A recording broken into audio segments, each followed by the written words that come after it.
The rain started just as Elena's car crossed the old wooden bridge leading into Ashford Lake. The town looked exactly the same as it had 10 years ago. Quiet streets, rusted mailboxes, sleepy diners, and tall pine trees bending in the cold wind. Nothing had changed, except her. Elena tightened her hands around the steering wheel as the large family estate came into view beside the lake. The white paint was peeling now, and several windows looked darker than she remembered. Yet the sight of the house still squeezed her heart with painful nostalgia. Her grandmother, Margaret Sinclair, used to stand on the front porch every evening waiting for her. No matter how late Elena arrived from school, her grandmother always greeted her with warm cinnamon cookies and a smile that made the whole world feel safe. Now the porch stood empty. Black funeral umbrellas crowded the driveway. Elena stepped out of the car slowly, her heels sinking slightly into the wet gravel. Family members turned toward her immediately, whispering softly among themselves. Some offered fake sympathetic smiles. Others barely acknowledged her existence. Then her mother approached. "There you are," Carol said stiffly before giving Elena a quick, emotionless hug. "You almost missed the service." "I drove all night," Elena replied quietly. Her mother nodded without warmth. "Well, at least you made it." The words stung more than Elena expected. Inside the house, the smell of flowers mixed with old wood and coffee.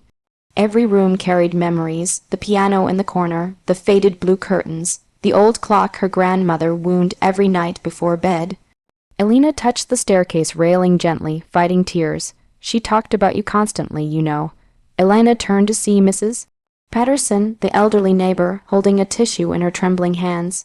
"She was proud of you," the old woman whispered. "More than anyone." Before Elena could answer, her older brother Nathan interrupted. "The lawyer's here," he announced sharply. "We're starting the reading after lunch." His tone felt cold, businesslike. Elena frowned slightly. "Reading the inheritance paperwork," Nathan said casually. "Didn't Mom tell you?" "No, nobody had told her anything." A strange uneasiness settled into Elena's stomach. The funeral passed in a blur of rain and hollow condolences. Elena barely heard the priest speak. She could only stare at the polished wooden coffin surrounded by lilies while memories flooded her mind. Her grandmother teaching her how to bake peach pie. Her grandmother brushing her hair after nightmares. Her grandmother whispering, "One day this house will always protect you, sweetheart." Those words echoed painfully now. Hours later, the family gathered inside the dining room with the estate lawyer. Elena sat silently near the window, while Nathan leaned back confidently in his chair. The lawyer cleared his throat awkwardly. "Well, most matters regarding the Sinclair estate have already been finalized." Elena blinked. "Finalized?" Her father avoided her eyes. Nathan spoke first. "The property was sold 3 months ago." The room went silent. Elena stared at him. "What? The taxes were too high." Her mother explained quickly. "We had no choice. You sold Grandma's house." Elena whispered. "It belonged to all of us," Nathan snapped. "Not just you." Elena felt her chest tighten painfully. "Grandma promised." "Promises don't matter legally." Her father interrupted coldly. The lawyer shifted uncomfortably. "The ownership transfer was approved under family majority authorization." Elena's face went pale. Nobody had even informed her. Not one phone call, not one message, nothing. "How much did you sell it for?" she asked quietly. Nathan smirked slightly. "Enough?"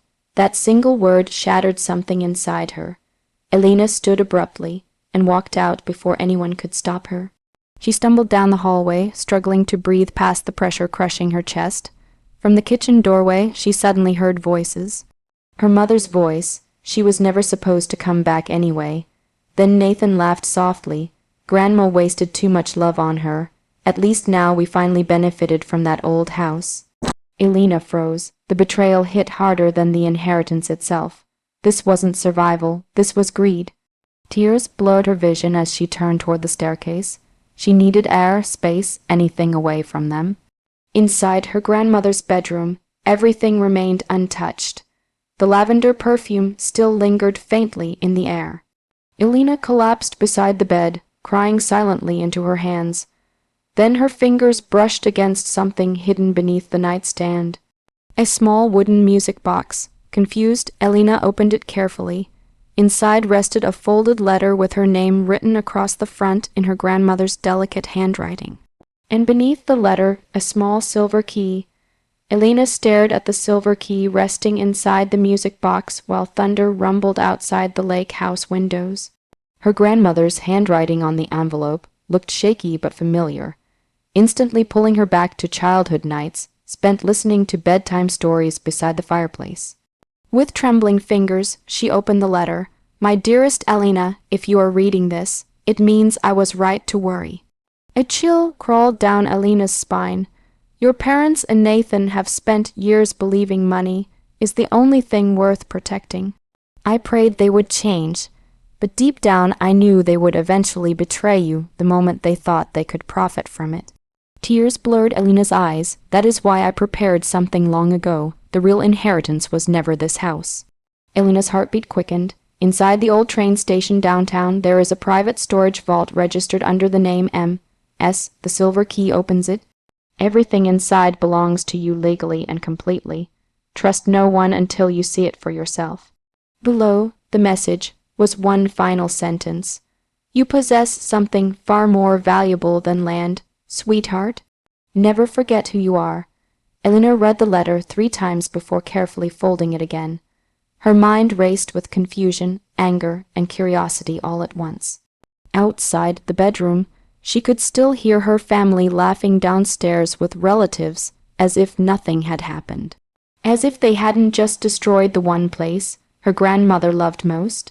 Elena quietly wiped her tears, slipped the silver key into her coat pocket, and left the house without saying goodbye to anyone.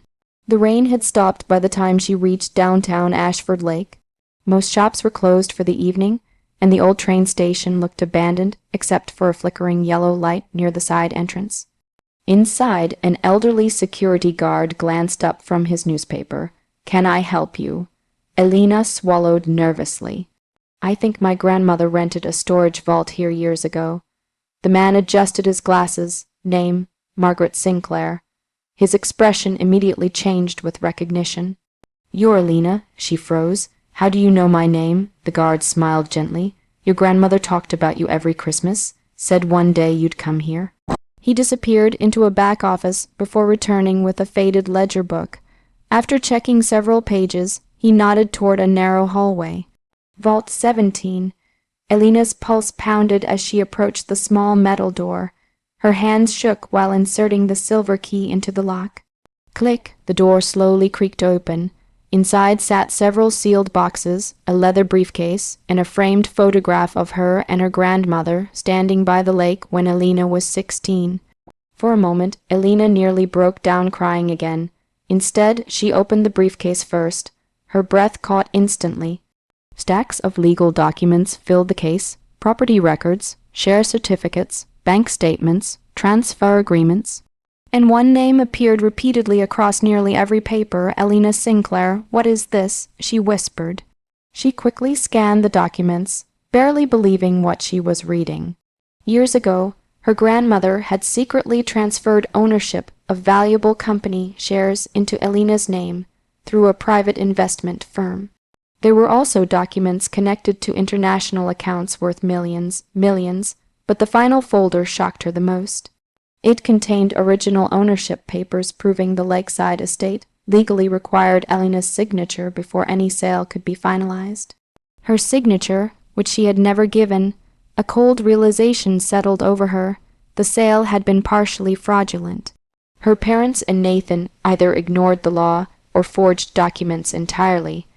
Elena slowly sat down on the dusty floor, overwhelmed.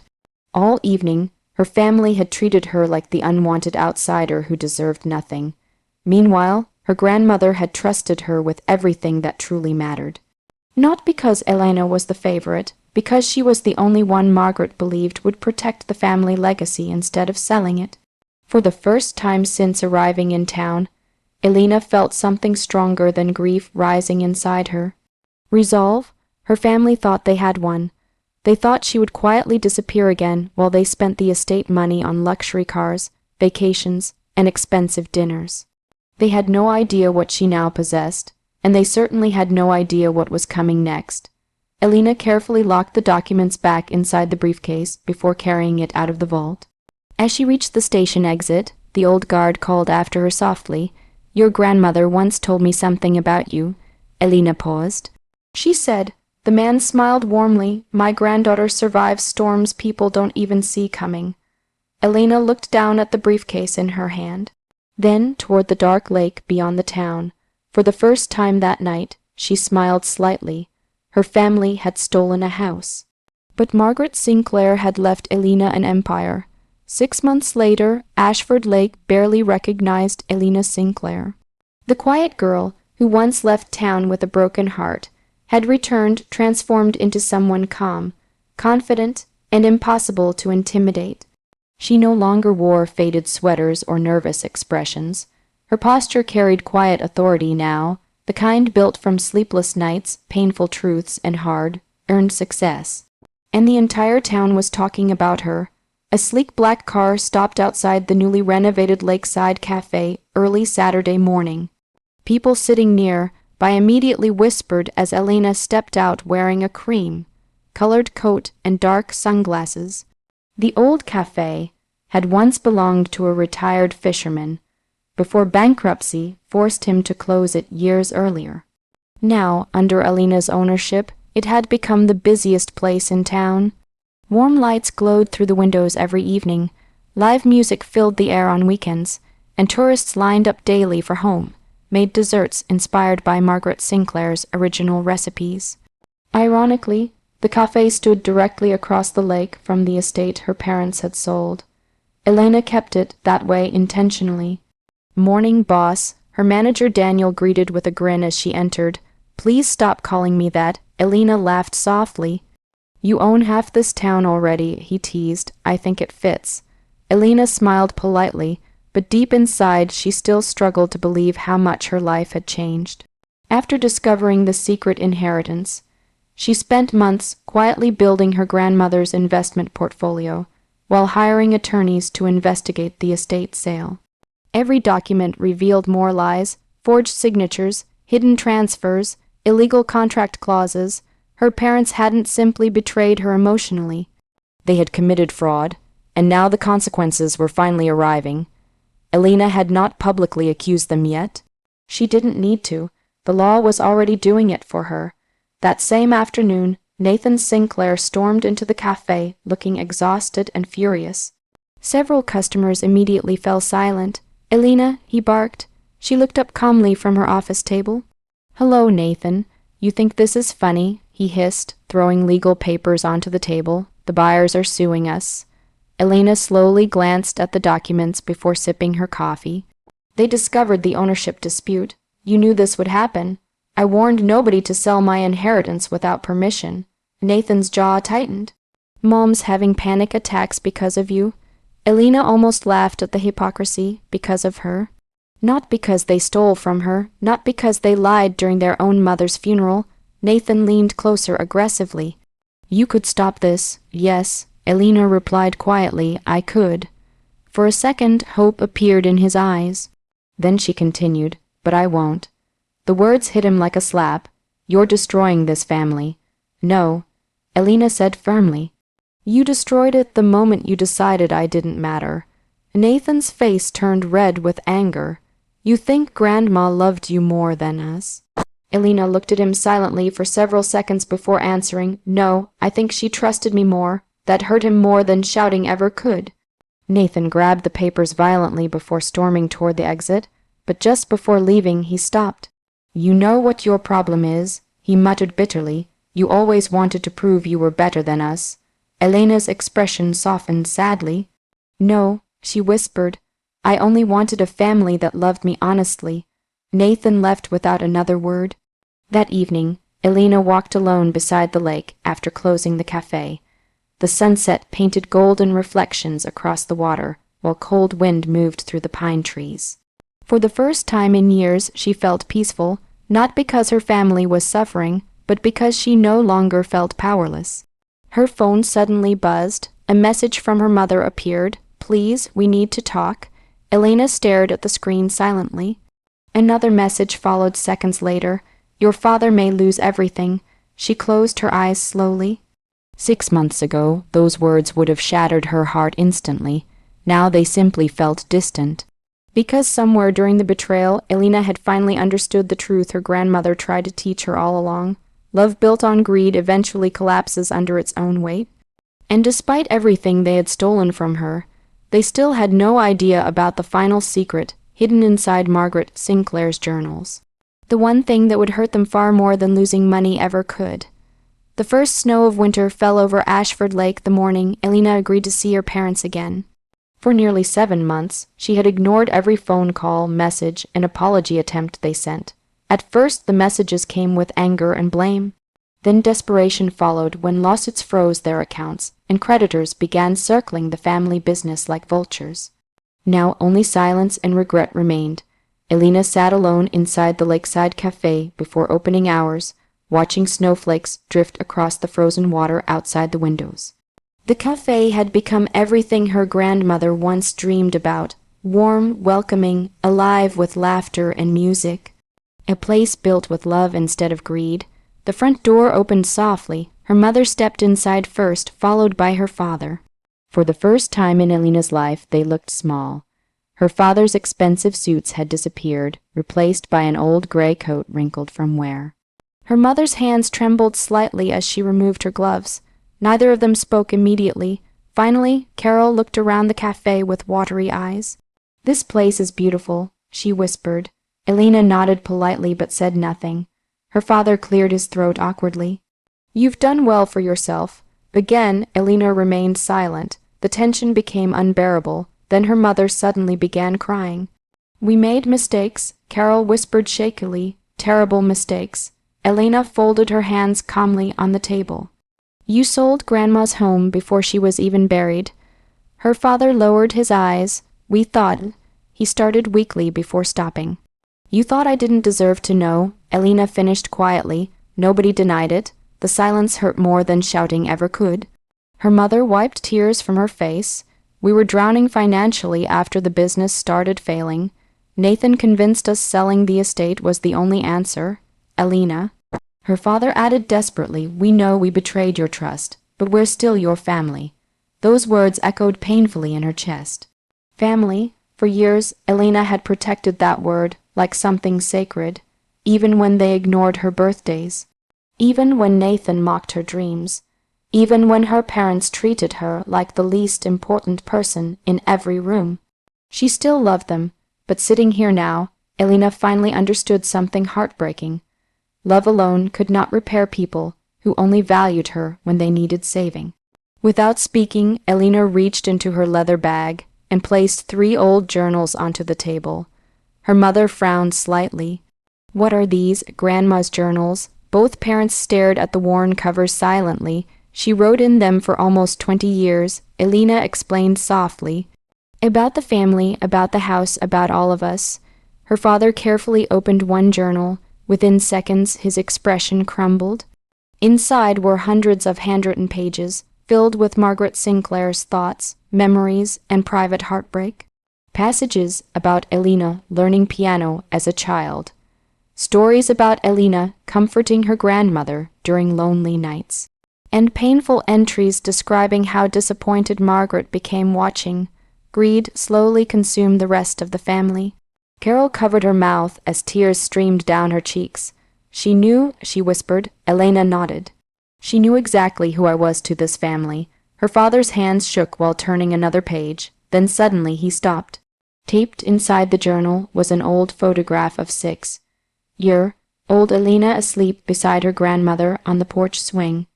Below the picture, Margaret had written one sentence. "Elena is the only one who loves me without wanting something in return." The cafe fell completely silent. Her father slowly closed the journal, unable to look at her, and in that moment, Elena realized the truth.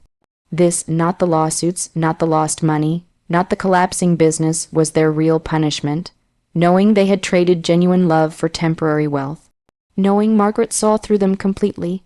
Knowing the daughter they underestimated had inherited the one thing they never earned, her grandmother's trust. Carol finally reached across the table weakly. "Can you ever forgive us?" Elena looked out the cafe window toward the frozen lake glowing under the pale winter sun. Then she smiled sadly. "I already forgive you," she said softly.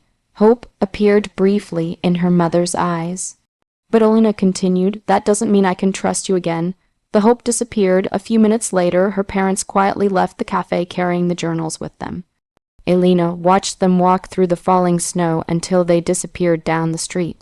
Then she turned toward the warm cafe lights, the sound of laughter from the kitchen, and the peaceful life she built from the ruins they left behind. And, for the first time since her grandmother died, Elena finally felt free.